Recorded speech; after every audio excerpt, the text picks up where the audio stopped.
Since the onset of COVID-19, prices have steadily risen, especially for food and essential goods. In a decisive move to address this trend, Prime Minister Hon.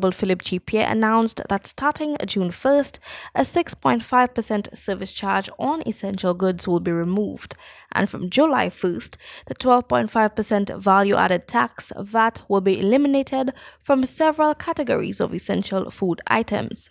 Prime Minister Hon. J Pierre made recent announcements of his government's efforts toward that goal. From the 1st of June, the 6.5% service charge on controlled items will be removed. It will not be charged. So this means that the cost of these controlled items should decrease by 6.5% if there is no increase in costs from the imported country.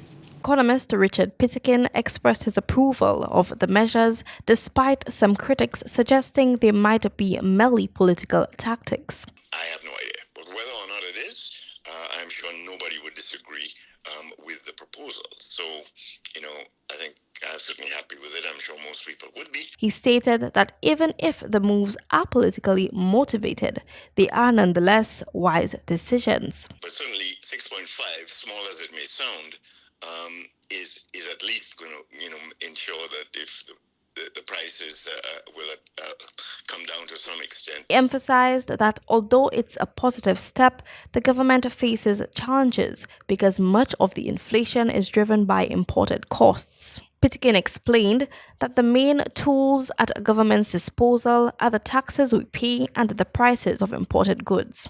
While lowering food prices is a good start, it's important to remember that other essential areas like education also require attention. Education and health would be two in which the government has to ensure that those costs are available, and measures are in place to deal with both of them. But because of the fact that the foodstuffs and other stuffs are all imported, there's not much that the government can do to control those prices other than what they're doing here.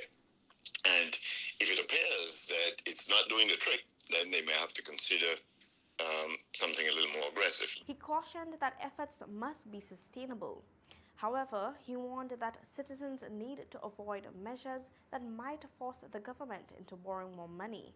Engaging with retailers and distributors to keep price increases minimal is essential, and where feasible, introducing new measures gradually, as done in the past, can help maintain stability. Kayla Edwin, MBC Prime.